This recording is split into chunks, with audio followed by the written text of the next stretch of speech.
안녕하세요. 집중탐구TV 부동산 맛집 시간입니다. 살면서 도움되는 부동산 상식을 쉽게 알아보는 시간인데요. 이번 시간은 주택연금에 대해 준비했습니다. 여러분, 노후 준비 잘하고 계신가요? 100세 시대라는 말 들어보셨을 겁니다. 기대 수명이 점점 늘어나고 있는데 은퇴 시기는 거의 정해져 있죠. 기대 수명이 길어지면 은퇴 후의 기간은 더 늘어납니다. 월급 없이 살아야 하는 기간이 더 길어졌다는 얘기가 되겠죠. 통계청 등의 자료에 따르면 은퇴 가구 중 절반 이상이 노후 준비가 전혀 안 돼 있거나 잘 돼 있지 않다고 합니다. 또 우리나라 은퇴자들은 대부분의 자산을 부동산으로 가지고 있는데 모아놓은 현금이 줄어들게 되면 부동산 처분을 고려하게 되겠죠. 집이 여러 채 있는 사람이라면 한 채를 팔아서 생활비를 충당하면 되지만 그렇지 않고 거주하는 집 딱 한 채만 있는 사람들은 더 작은 집으로 옮기거나 자가에서 전세로 가야 되는 상황이 오는 거죠. 이런 경우 거주 불안이 생길 수 있는데 주택연금은 내 소유의 집에서 평생 거주하면서 다달이 연금을 받을 수가 있기 때문에 은퇴자라면 꼭 알아두어야 할 유용한 제도입니다. 주택연금이란 일명 역모기지론이라고 합니다. 모기지론은 집을 살 때 사려는 집을 담보로 맡기고 목돈을 대출받아 다달이 갚아나가는 것이고요.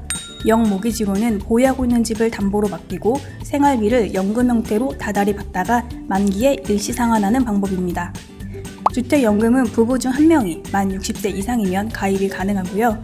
앞으로 50대도 가입할 수 있게 기준을 낮춘다고 하네요. 주택연금은 부부 기준으로 시가 9억 원 이하 주택 소유자가 가입이 가능합니다.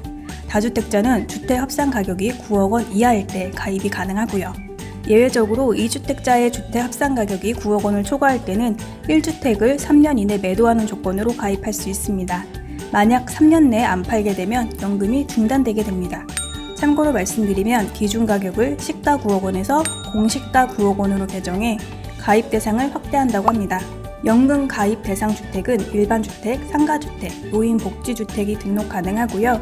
지금은 아니지만 주거용 오피스텔도 가입할 수 있게 할 계획이라고 합니다. 연금을 가입한 주택에는 연금 가입자나 배우자가 실제 거주를 해야 합니다. 예외 규정이 있지만 임대주택의 경우 가입이 안 되는데요. 앞으로는 임대주택도 주택연금 가입을 가능하게 해서 월세와 연금 둘 다 받을 수 있게 추진 중입니다.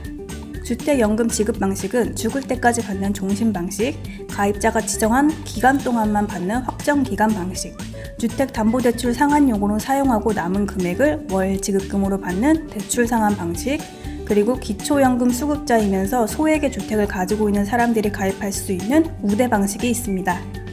여기서 가입 비율이 가장 높은 방식은 종신 방식입니다. 대출 한도는 부부 중 연소자 기준으로 100세까지 지급받게 되는 월 지급금 총액을 현재 가치로 환산한 금액입니다. 주택연금은 매달 얼마나 받을까요? 부부 중 연소자가 55세이고 시가 6억 원의 주택을 가장 많이 선택하는 종신 정액형으로 가입했을 때를 보면요. 연금 수령액은 매달 86만 8천 원입니다. 월 지급금은 생존 확률, 주택가격 상승률, 금리 등의 변수에 따라 매년 신규 가입자의 월 지급금을 재산정하고 3월에 적용을 합니다. 이 연금 수령액표는 한국주택금융공사 홈페이지에서 볼 수 있고요. 홈페이지에서 예상연금을 조회해 볼 수도 있습니다. 주택연금 지급이 중단되는 경우가 있습니다. 먼저 부부가 모두 사망하면 당연히 지급이 정지됩니다. 주택 소유자가 사망한 경우는 6개월 이내에 그 배우자가 자기 앞으로 소유권 이전 등기 및 채무 인수를 해야 합니다. 부부가 1년 이상 실제로 거주하지 않는 경우와 부부 모두 가입주택에서 이사를 나가는 경우에도 지급이 정지됩니다. 주택을 매각하거나 증여, 화재 등으로 주택이 멸실돼서 주택에 대한 소유권을 상실하는 경우에도 지급이 정지되는데요. 이 중에서 화재 등 재난으로 인해 주택이 멸실된 경우는 앞으로 연금 지급이 중단되지 않고 이사한 집과 이어서 연금을 수령할 수 있게 개정이 되었습니다. 이 밖에도 지급 정지 사유가 더 있는데요. 추가로 하나만 더 말씀드리면 연금 이용 도중에 이혼 또는 재혼한 경우 이혼, 재혼한 배우자는 연금 지급이 안 됩니다. 그런 가입자가 사망한 후에 연금에 가입된 주택은 어떻게 될까요? 주택연금은 부부 모두 사망할 때까지 연금을 수령하게 되는데요. 모두 사망하면 만기가 되기 때문에 연금과 이자 등을 상환해야 합니다. 상환 방법으로는 주택 상속자가 직접 집을 팔아서 상환하거나 현금으로 상환할 수 있습니다. 만약 상속자가 상속을 거부하는 경우에는 주택공사가 경매로 처분하게 됩니다. 주택을 처분하고 연금을 상환했는데 남는 금액이 있다면 이건 상속자에게 지급이 됩니다. 반대로 주택을 처분했는데 연금 상환금이 부족한 경우도 있을 수 있겠죠. 이때에는 이 금액에 대해서 상속인에게 청구하지 않고 공사가 부담을 하게 됩니다. 그럼 주택연금 언제 가입하는 것이 유리할까요? 주택연금은 주택가격이 높을수록 가입 연령이 많을수록 장기집값 상승률이 높을수록 금리가 낮을수록 월 수령액이 많아집니다.